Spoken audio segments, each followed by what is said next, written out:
Kung bago ka lang sa channel na to at isa kang true-blooded Aldab Nation na nagmamahal po kila Maine Mendoza at Alden Richards, tama po ang channel na pinuntahan mo, kaya consider na kitang bagong subscriber.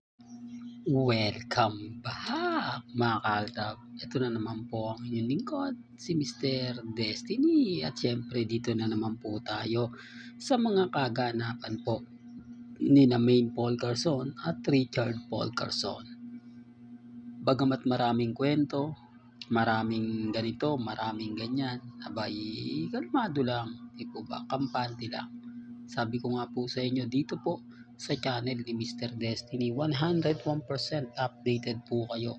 Ano man po yung mga nababasa ninyo, napapanood nyo sa Instagram, sa Twitter, sa Facebook, at mga kaganapan pa po ng mga ating hindi pong gumagawa ng update sa mga kina Alden, kila Maine, kay Catherine. Punta lang po kayo dito kasi lahat po sa pool natin. Sa mga kritiko po ni Mr. Destiny na nagsasabing daig pa raw po tayo ng manager nila Mengay at ni Alden dahil mas marami daw po tayong alam. Mas marami daw po tayong kumbaga ganito ganyan. Ulitin ko lang po sa mga hindi po nakakaalam. Simula 2015, Aldab na po ako. Nasubaybayan na po natin lahat ng mga kaganapan ni Alden. Bago po siya magsimula sa Conchas Garden sa Tagaytay, sa McDonald's sa Biñan, at ang nagsara nga po sa Quezon City na Conchas Garden.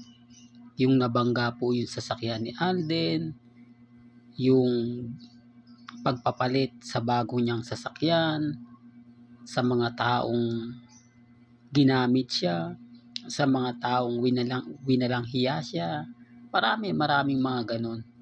Maraming mga kwento na nag-iba na nga po. Maraming mga bali-balita na mas marami po talaga tayong alam.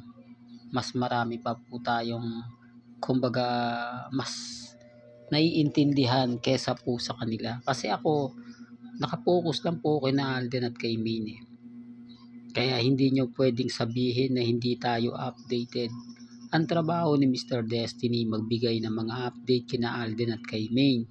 Basagin ang mga taong nagsasabi o nagpo-post ng wala naman pong ina-update sila Maine at si Alden. O ibig kong sabihin si Mengay at si Congressman Adjo. Hindi po ba?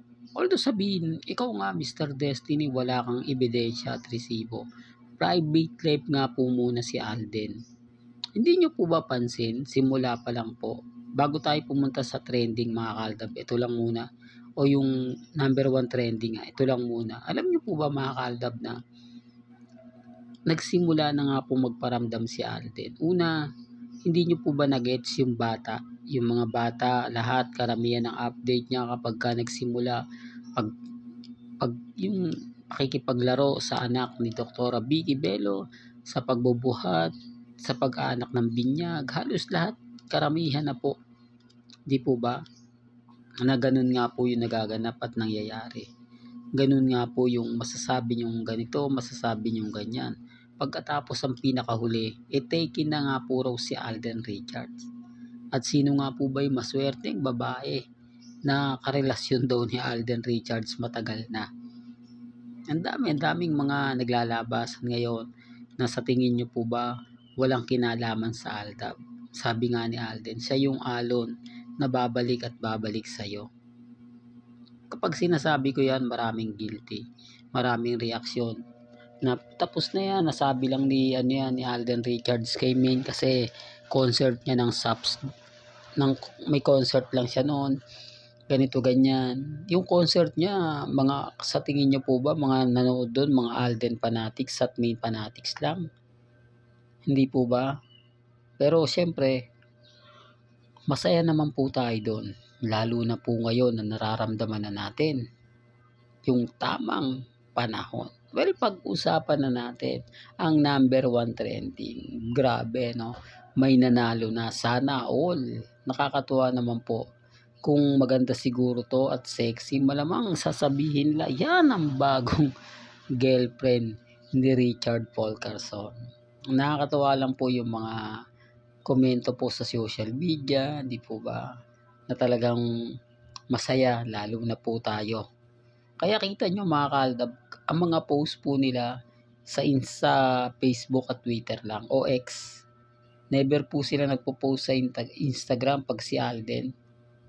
Kasi alam ni Alden, puro ano lang yan mayayaman. Karamihan ng post niya sa X, kundi sa X, sa Facebook. Nagpo-post din po siya sa Twitter para sa mga kaibigan niya, sa Instagram dahil yung mga kaibigan niya, di po ba? Si Mengay, nagpo-post nga po ba yan?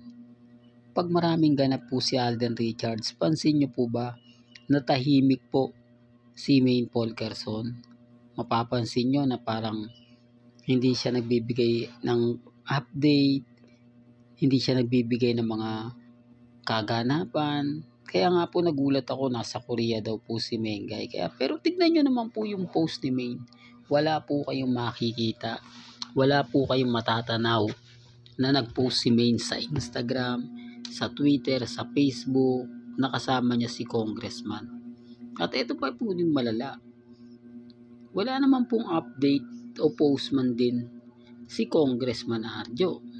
O sino yung nagsasabi sa atin ng fake news? Although sinasabi hindi, pinost lang ng kapatid niya. Siyempre kailangan din gumanti ng post si Maine. Kailangan din niya magbigay ng update para sa mga fans niya. Una, sana yung sinasabing sanggang dikit sila ni Maine. Sana yung nagsasabing sanggang dikit sila ni Congressman. Ni hindi nga po sila napagbibigyan ng update, ni hindi nga po sila nabibigyan ng mga kaganapan. Sila na nga po yung nakikita ko na talagang sobrang nagmamakaawa na mag-post. Sina Mengay, sina Congressman Arjo sa mga, although sabihin natin nagpo-post naman po. Hindi po ba? Nagpo-post naman po. Kaya lang madalang po sa madalang po sa patak ng ulan. Ang ibig kong sabihin sa isang taon, ganito ganyan. Pero updated po si Congressman Arjo sa Facebook sa District 1. Isa pa po yan, District 1. Makikita lang daw po si Mengay kapag campaign period. Pero pag may mga kaganapan po, gaya po ng mga meeting, SONA, hindi po nakikita si Maine. Hindi po ito nagrumarampa na suot niya yung Pilipinyana na pinakita niya sa bench. Hindi, real talk yan mga kaaldab. Di po ba? Kasi karamihan po, di po ba, ng mga pumupunta ng mga na asawa ng mga artista, talaga naman pong bukod tangi. Talagang agaw pansin, agaw eksena, yung tipong may kausap ka na talagang nagbabanding-banding kayo, tapos may biglang daraan, may biglang dumarating na lahat, karamihan nagtitinginan. Mapapansin niyo po ba yon? Sinasabi ko lang po ito mga kaaldab para lang malinaw. Pinapaliwanag ko lang sa mga taong bitter na bitter po sa atin, sa mga taong naiinis at nagagalit sa atin. Pero wala, doon na yan Kumbaga tapos na yan. Tanggapin na lang natin yung katotohanan na mahirap nga po talagang ipaintindi. Mahirap nga po talagang ipaliwanag kasi ako po yung nagiging bitter. Di po ba? Kaya nga sabi ko, kung nasa Korea po talaga si Maine at si Congressman, bakit ayaw nila magbigay ng update sa kanilang Instagram, sa kanilang mga followers, sa kanilang mga nagmamahal at sumusuporta? Kaya yung komento na basa ko, madamot daw ngayon si Maine sa pagbibigay ng mga update. Hindi daw siya katulad ng dati na talagang grabe, parang lihim na nga po daw yung relasyon nila ni Congressman Arjo. Parang hindi mo nga malalaman na mag-asawa daw kuno.